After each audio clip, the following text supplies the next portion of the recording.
Florida's Women in Energy Leadership Forum was launched to inform, inspire, motivate diverse talent to join the energy workforce by intentional recognition of current female energy leaders who contribute to growing Florida's economy and the purposeful sharing of their professional journeys. We are creating opportunity. Join me each week as we meet new leaders in energy and listen to their important roles in an industry that is vital to the country's future.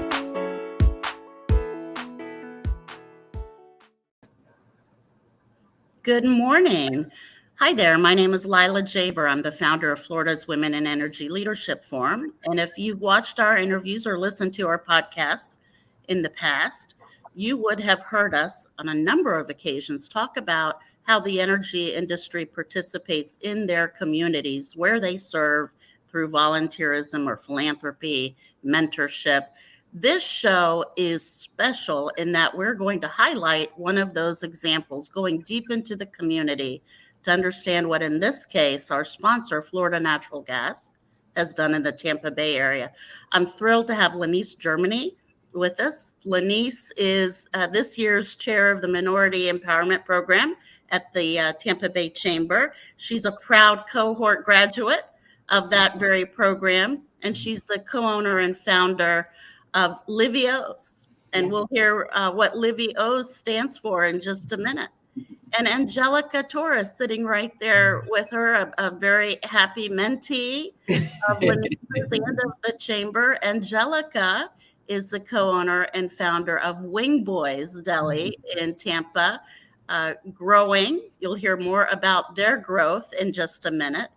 And we cannot forget Chris Turner, who you all know if you've come to the forum, the annual forum, which this year will be August 14th through the 16th in Fort Lauderdale.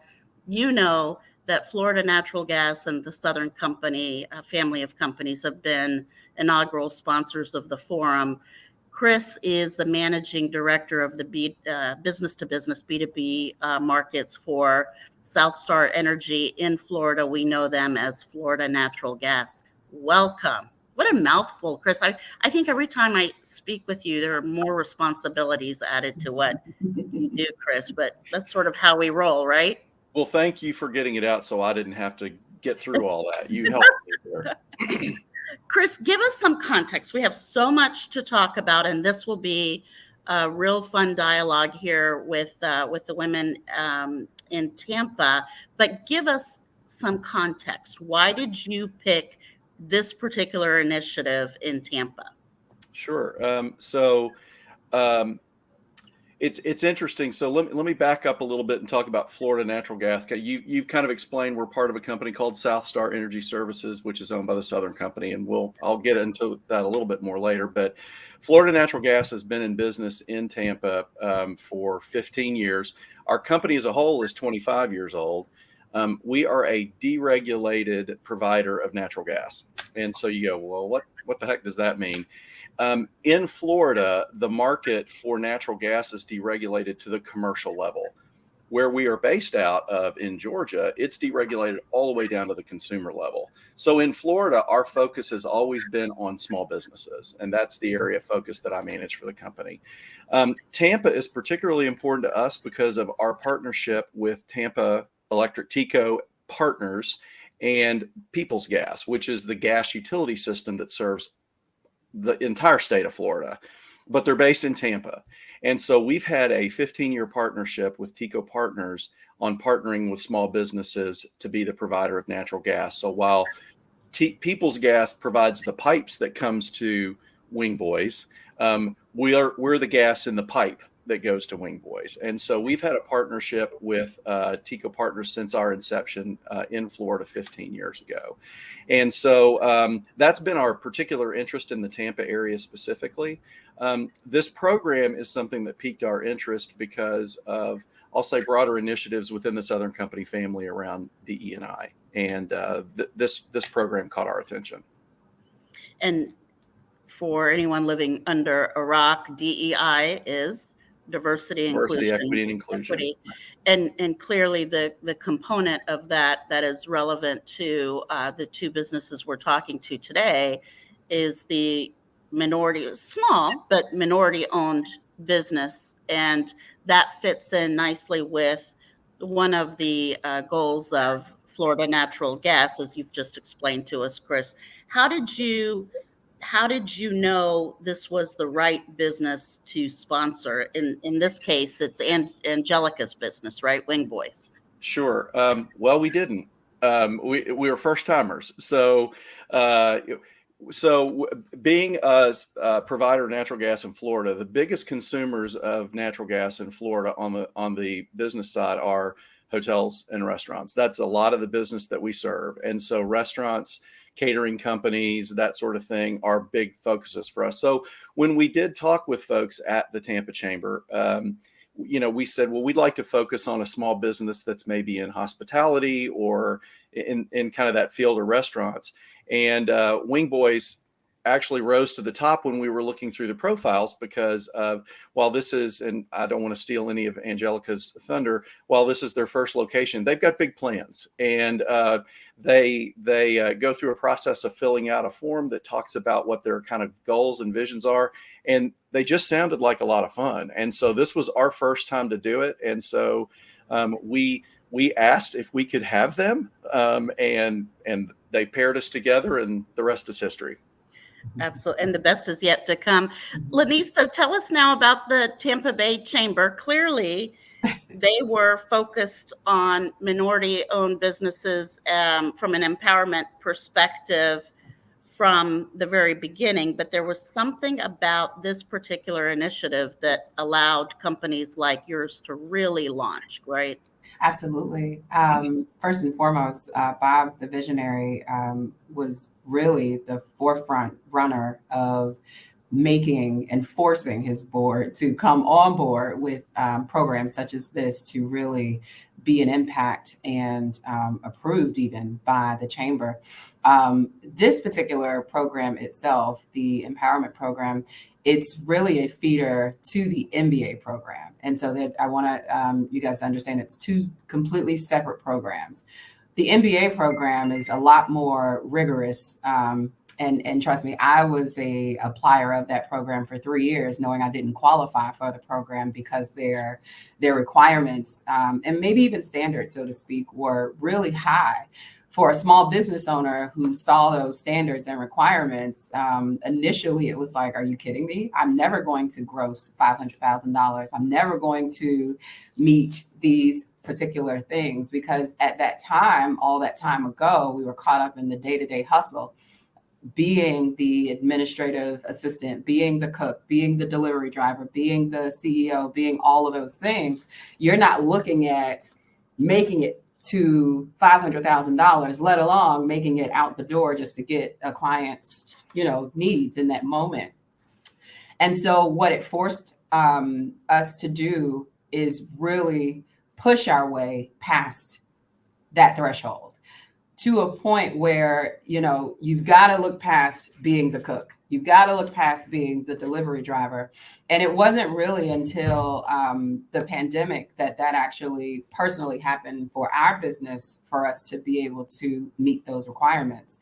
And so coming out of the MBA program, I can say that the tools that it provided allowed us to be empowered, allowed us to be informed, and also connected us with companies like Florida Natural Gas to really be able to expand and do business with, and then even learn how to do business with other companies that are equally as big as Florida Natural Gas. And so a small business owner, that's a big deal. Mm-hmm. Whereas the MEP program, you're not necessarily, so how I mentioned, I wasn't looking at making that $500,000 threshold for the MBA program. I couldn't see past all of those things. Well, the MEP program is for that particular business owner who also may be everything to their business.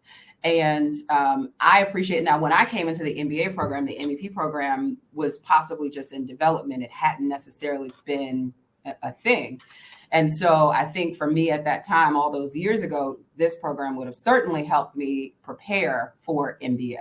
Yeah. Well, so just to level check, just to get the acronyms out there for folks. Yes. when you're talking about the MBA program, that's the Minority Business Accelerator Correct. program. Correct. And Yes. that's lengthier program, but It is a certainly 2-year more program. tools, more access to your program. Absolutely. And then the Minority Empowerment Program is really perhaps a subset of that, where companies are assigned to mentor. Correct. Be That available can for craft, exactly. I'm sorry. Yes, that can craft them and meet them where they are. So MEP, it's not necessarily a threshold. You could be grossing $50,000 a year. You could be grossing $499,000 a year, because you're not necessarily quite ready to walk into MBA. So MEP has come and said, well, we're going to now prepare you to get ready to walk in the MBA program. And so it does serve as a feeder, and you have that mentor one-on-one. Yes, it's a great program. And Lila, I'll throw a plug in for Tico and People's Gas. They're one of the major sponsors of the MBA program. Correct. In Tampa. It really is brilliant, Chris, when you think about economic development throughout the country, and certainly, obviously, here we're focused on what Florida is doing. It has to be a best practice that can be replicated throughout our entire state. How hands-on, Lennise, are the chamber, right? Is the chamber to the businesses, but also the mentors that are assigned to those minority businesses? Well, they didn't pay me to say this, so let us put that disclaimer out there. It's exceptionally hands-on. I will say, in every industry, there are requirements and criteria that businesses has to meet, of course, right?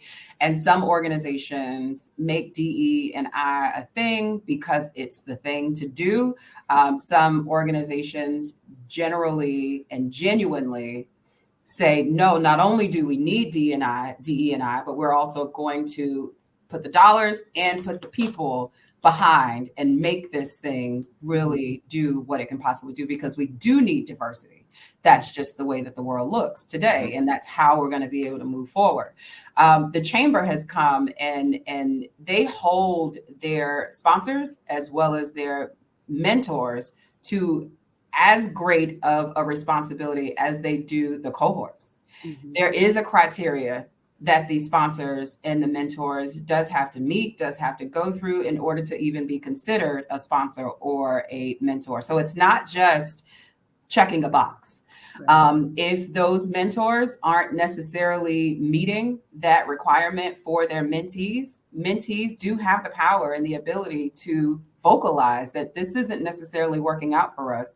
And the chamber does what it can within its power to either hold that sponsor or that mentor accountable. But also maybe perhaps this isn't necessarily working out for this particular business or for this particular mentee. And then they'll do what they can to perhaps pair you with another. I do know that it's a pairing process. They don't just throw you with a person. They do strategically plan out who's a great fit for this person, who's a great fit for this company, so that it really genuinely makes sense. Well, just like your personal mentorship, right? They always say you have to click with your sponsor, your mentor, and this is that at a business example, right? You are being sponsored. Absolutely. And if I could just share for a personal experience, and I'll be very brief. When I was in the MBA program, my mentor initially, when they introduced me to who my mentor was, because you get a business mentor and a financial mentor. And thank God for the financial mentor, because that was a weakness for us, for sure. But with my business mentor, initially when I met this cute, very beautiful, older white female, right? And I'm this young, very vibrant Black female, and I'm looking in the screen, because at that time it was all mostly remote. I'm looking at the screen. I'm like, okay, how are we supposed to make this work in my blocked thinking? And after really genuinely breaking that barrier of perception and pushing past that, today, my mentor, even though I have graduated, almost 2 years ago, she is still considered my mentor. We are BFFs. And that has really, she's been a critical element to teaching me how to become a great board member, because that's a goal for me. And she's a board member of quite a few substantial boards here in the Tampa Bay area. So really just getting past what's right in front of you and really developing that relationship and that mentorship is, it really genuinely extends beyond just the program when they pair it the way that they do. Yeah, what a great testimonial. Thank What a you. wonderful testimonial. So Angelica, I bet you thought we forgot about you, but we didn't.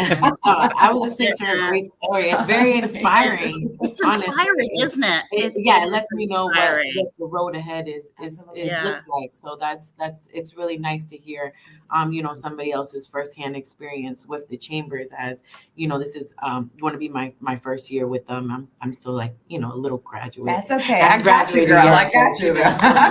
Everyone starts someplace, right? And Exactly. so you've sort of captured the whole purpose of Florida's Women in Energy Leadership Forum. We inform, inspire, and motivate. So we're hoping to inform the general audience about this wonderful program and FNG sponsorship of it and your business, and hopefully inspire other businesses and to motivate. I'm going to insert, I really thought of this as you were speaking, Lennise, hopefully motivate all the EDCs and the chambers around the country. Yes. If they're not already doing something similar, that Yes. they will be inspired to do so. Absolutely. So Angelica, it's all about the sauces. Yes. Running up on you. I know where your business is. And the next time I'm in Tampa, which is often, I've got a daughter over there in college. So I am going to your business. And so this is where you get to very, very, unabashed plug your business. Tell the audience about Wing Boys. So Wing Boys, we originally started inside of a gas station.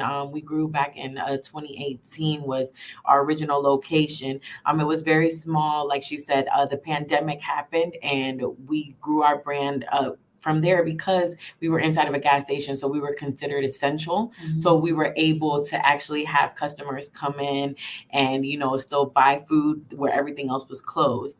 Mm-hmm. And then about 7 months ago now, we opened up in Citrus Park Mall, which our first location for a franchise. Sorry if I'm like kind of nervous. I'm used to being in the kitchen area, not the camera, like her. Think of I'm a foodie, and my kids will tell you all of the important conversations happen at our island table, our kitchen table. So think of us, all four of us are around that kitchen table of yours, and just talk to us. Yes. So now we're inside of Citrus Park Mall, and we do over 100 flavors and wings. And how do you do it? 100 flavors? How? What's the best flavor? Like, have you tried all the flavors? These are all the questions I get on a day-to-day basis. I'm trying. I'm probably at like flavor 50 right now. Wow. It's definitely, a lot. I get stuck on a flavor and then I'm like, oh, I have to keep on going back. To be honest, my husband was, the brains of the flavor. When he told me, I was like, it's crazy. Like, but it's definitely, something different. It's cool. It's nice when the customers come up and they're, asking for like, samples of the sauces and how did you guys come up, and they want to hear our story. And, it just gives us that dialect where they get to know a little bit about us and we get to know them.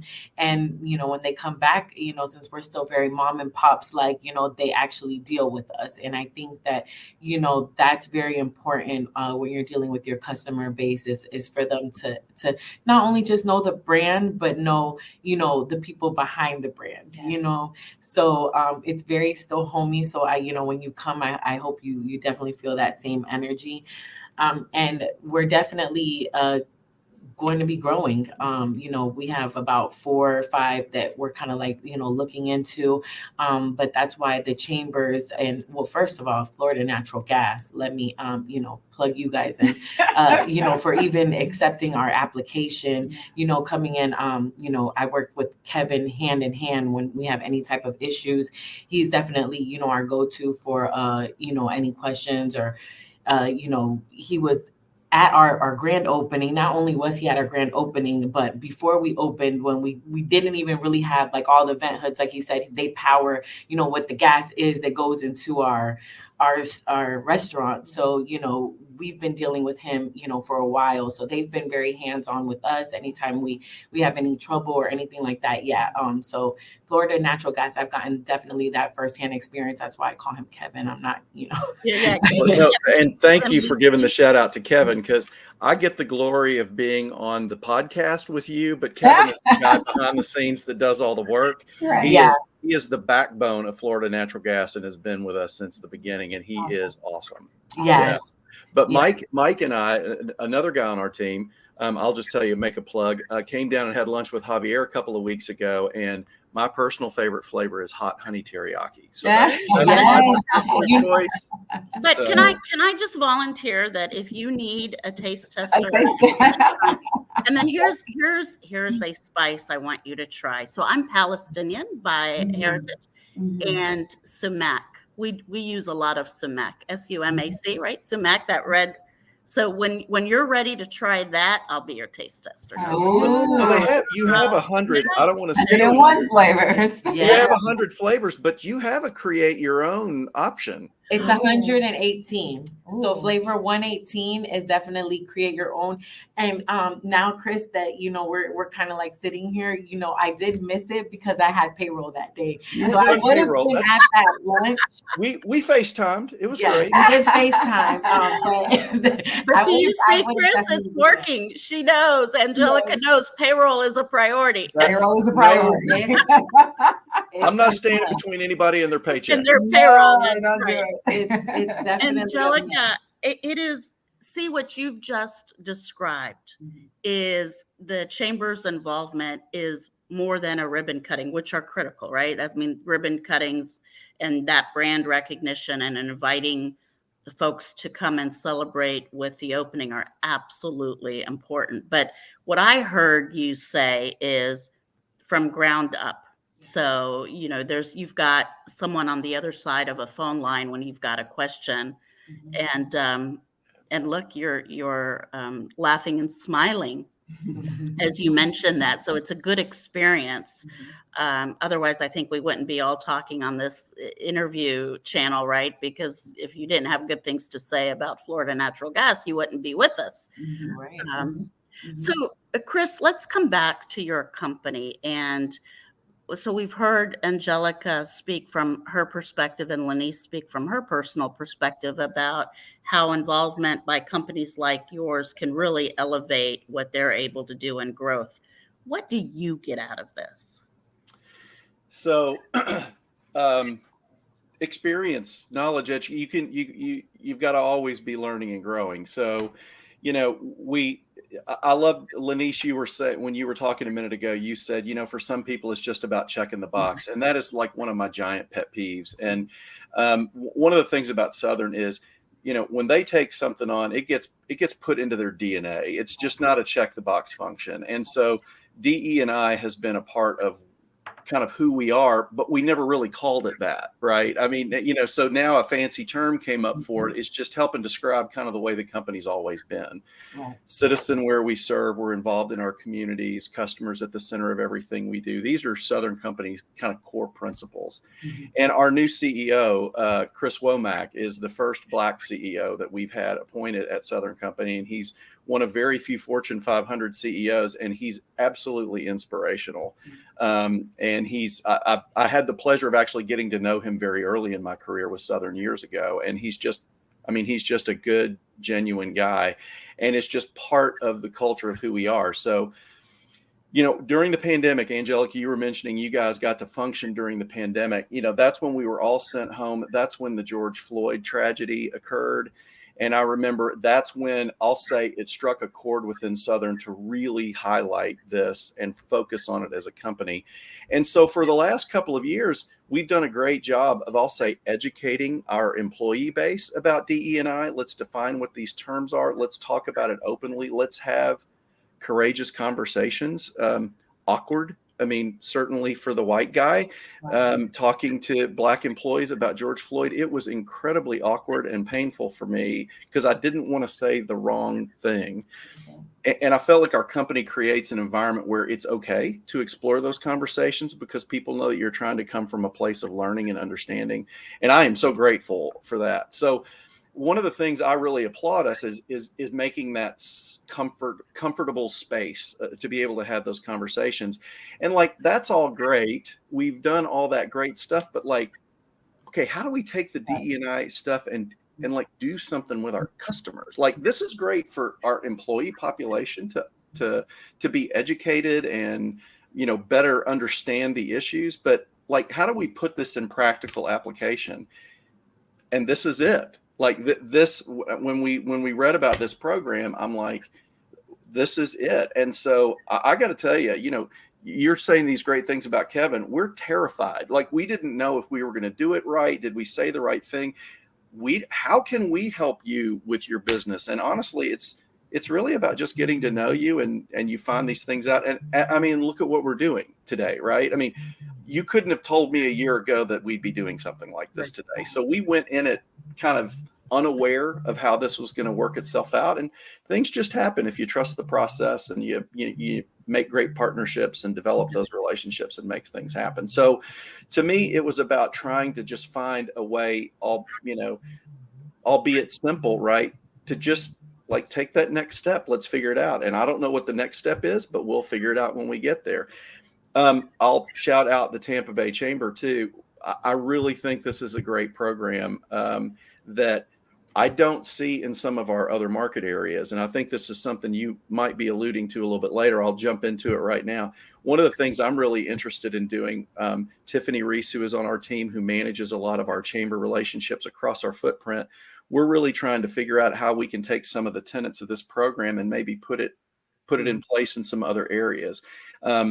You said it earlier, Lennise, there's a whole cadre of people behind the scenes who are making this thing happen. So it's a big commitment to make it happen.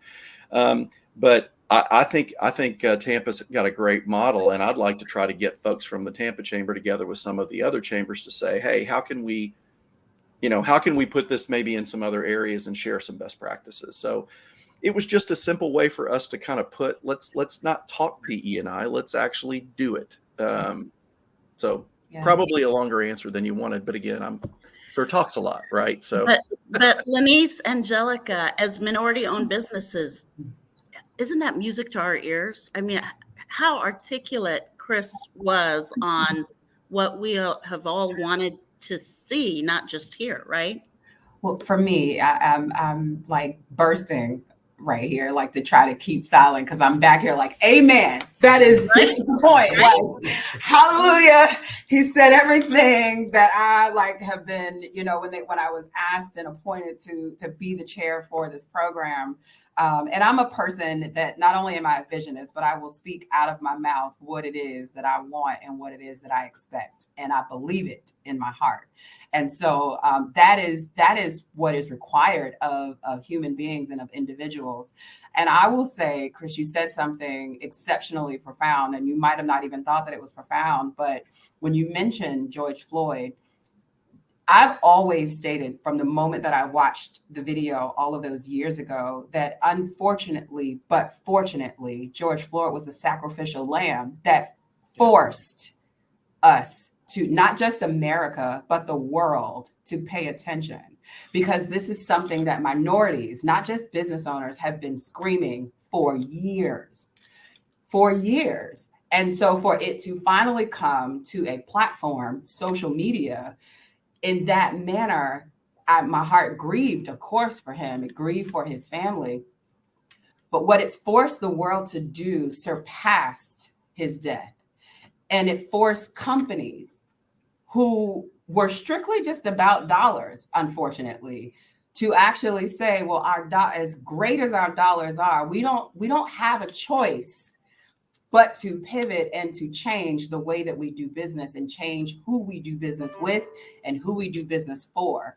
And so for that, I am eternally grateful. When I got appointed to become the chair of this program, that was the very thing that I said that I would do as a segue and a gateway for these business owners who are very much me. I'm no bigger, no better than they are. I come from where they come from.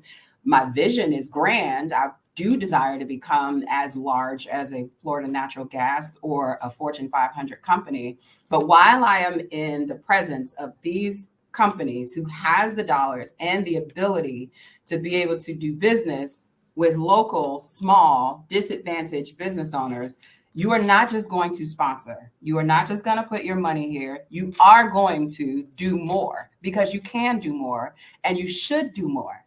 And this, when you give good inevitably comes back. So you will have an advantage just as much as the business owner. Why not do it? It made no sense to me. And so I'm very passionate about that. And Lennise, I wish all companies like Florida Natural Gas got that message. Yes. And to the energy industry's credit, they are the leaders in economic empowerment in this area. But what do we also know about one company changing one business at a time, is that it changes employees and families. Yes. And the opportunity. It's viral. It's viral. Yeah. And so, Angelica, I'll start with you and then ask Lennise, how many employees are you able to bring on because of your work here with the Chamber and with Florida Natural Gas? And what do you hope to hire? So to be honest, we started off with, 5 employees. And since, the chambers helped us get on, a lot of Telemundo, ABC Live Action, we were on the Belcher's World, and we now currently have 7 employees. Yay. So we were able to hire 3 more. We definitely have seen an increase in our business, and mind you, the chambers allowed for those. It was free marketing, a blessing, things that we just wouldn't have been able. I got so many phone calls from family, friends. Oh my God, I seen you on the news. You're celebrities. We've gone places and they're like, hey, you're the girl on the news, aren't you? Like, what's your store? I know the Red Chicken. I'm like, Wing Boys. Yeah, that's us. It's the sauce. It's the sauce. We do over 100 flavors and wings. And it couldn't have been done, without just the chambers. But behind the chambers, there's, Lisette and Emily. Those are our 2 go-to girls when we have questions. They've definitely, filmed us, before I even jumped on. Lisette was like, let me check your powder. They hype you. They make you feel, that glam, that, that love, that realness. Like you definitely fit in.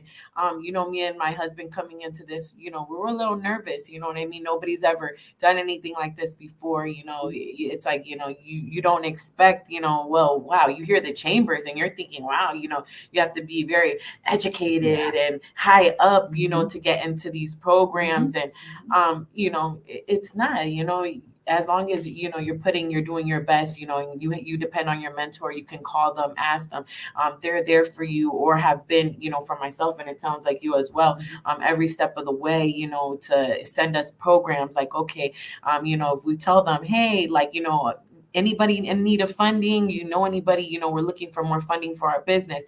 They send the SDA and SBA and all different types of programs. The JP Morgan, we filled that one out, to try to, get us in that area. If you need lawyers, hey, these are some of the people who the SBA works with, and we've met at, just giving you all the tools, the tools you might ever need. Yes. Literally the tools that you think maybe, hey, this isn't important and things like that. But, you rub hands with the right people, even when they do like their meet and greet events or just, sitting at their in women's empowerment luncheon, right. You leave with a sense of like, wow, like, you know what I'm saying? This is huge. And, there. and the mayor's there, and you're like, wow, I saw Jane Castor, and it's just nice. It's nice to really see the support that the city pours in, and makes you feel like like you can accomplish your dream, like you really can. And sometimes you as a small business owner have like some doubt, like, man, like, am I gonna be a Chick-fil-A, because that's where I'm headed for. I want to be that next Chick-fil-A. You know what I mean? Like, they actually make you feel like, yeah, like, we're gonna make you be that next Chick-fil-A. They only have two flavors. They only have two flavors, regular and spicy. Chris, listening to, and I know we only have a few minutes left, but Chris, listening to Angelica, what she just described is access, and equality. That's what I heard. That's what I heard. She's in the room with everyone else, and she has access to people and access to tools. And what an incredible opportunity that is for every business owner, and especially, as sole minority business owner, we forget that you can't just close your doors and go to a meeting, right? So that's what I heard, Chris. I heard access and equality, and that's right up there with your mission. Oh, I heard two things. One, I heard, I guess I want to make sure you understand, you have every right to be in that room. Absolutely. Like, you are as smart, as talented, as capable as anyone else in that room. So you have every right to be in that room, one. And two, you're totally balking on being nervous because you are made for the camera. Listen to all these places that you were, right? I mean, come on. Thank you. And you know what else you did is you found Chris and FNG. So Well, she found Kevin. Kevin gets the credit. I'm taking the glory today, but Kevin and Mike is awesome. And Tiffany behind the scenes are the ones that make everything happen. So I need to close. But do you see how we could do this all day? I told you when we were preparing for this, didn't we say this will go too fast? Let me close with a question I ask all of our guests on every show. What advice would you give that second, third year college student? What would you say to her about pursuing her career, whatever that might be? Lennise, let's start with you. Oh, goodness. It's ironic that you asked that question, because it segues into exactly what I was thinking when Angelica was speaking. You're not just one customer away from your next big break. That is the biggest facade that you can ever tell yourself. It's not true. Even when you get to whoever you think that next big customer is, there's still another customer. There's still another customer. And if you only truly always be the service provider to who you think this next big break type customer is going to be, that's all you will ever be seen as. That's all you will ever feel that you are. So when she just spoke about walking into a room and feeling like you belong there, you do belong there. You were designed, you were made, you were purposed to be in that room. It's not the customer. It is the relationship. How do you get the relationship? You get outside of the day-to-day hustle and bustle of being the chef, being the cashier, being the delivery driver, being all those things, because that's just only what's in front of you. There's so much more behind those tasks. And if you don't I like to say, create mini me's, a lot of them. I have to create a lot of them. Trust your gut instinct, bring on people, teach them, train them everything you know, so that when they come to Wing Boys, although you are not there, they still get the feeling that you were there, because you are now in the room with the mayor having conversation, breaking bread about the next big thing. So the mayor's not looking at you like the fryer person or the cashier. They are looking at you. You are the CEO of this company. So it's just a different perspective. Your social is everything. There's no one customer or no one yes that is going to get you to the next level. Great advice. Great counsel. Angelica? Yeah, I mean, just to piggyback off of what Lennise was saying, it's definitely like, when you start a business and you are, building it from the ground up, at first, like she said, you definitely jump into that world for the first, I would say for us, it was like the first 3 years that, you know, my husband was in the kitchen and, you know, we were this and, you know, as we keep growing, you know, more doors and opportunities seem to just we're opening them, you know, and we've impact. I have all minorities working for me. You know what I'm saying? So our mission is basically like, we want to have the next minorities run our franchise. You know, that's what we want to do. We want to have these franchise where they could see people that resemble, that look like us and be like, I can do this too. So we definitely want minority, you know, owned businesses as well. We want to be their mentor and just guide them, because it can be done, you know, and we've laid that groundwork so that way they can come in, and now, you know, we could just be there every step of the way for them to feel what we have felt, and, you know, hopefully introduce them to, you know, the chambers and be like somebody like Florida. Yes. Carry it forward. Tampa-based students, they heard it here first, right? Go look up Angelica Torres. Go to Wingboard. Yes. And Yes. raise We do over your 100 hand. flavors and wings. Don't forget. And then, We do want over 100 flavors and wings. I have to plug that one in. yes, you do. You do.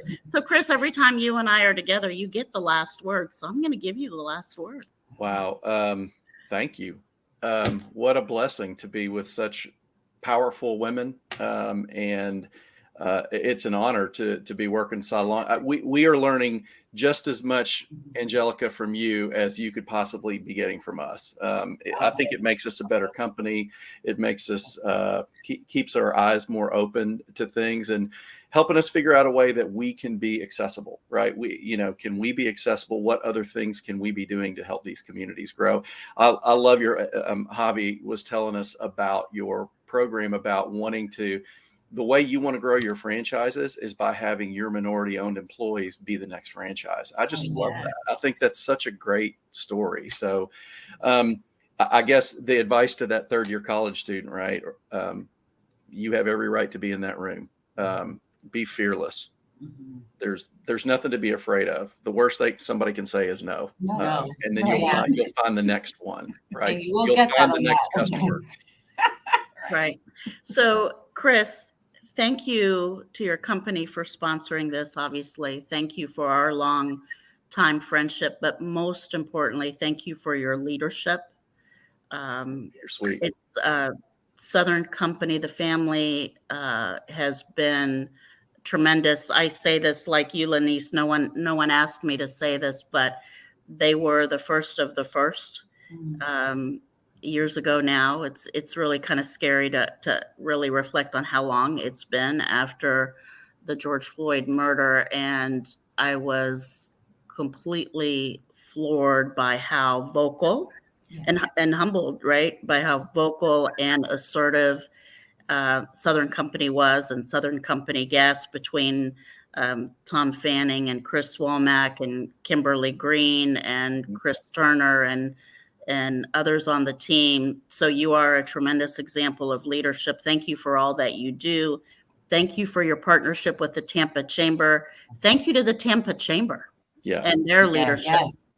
Because for them, none of us would be on this screen together. So want to close out with a big thank you to them. I hope you had fun. I told you it would fly by. It was great. I didn't know what to expect, but definitely it was. We'll do a reunion in person in Tampa, okay? Yes. Oh, at Wingboard. At my table. In my kitchen. You got it. Flavor competition. Count me in. All right, guys. See you soon. Thank you. See you. Bye-bye. Thank you. Wow. You guys were awesome.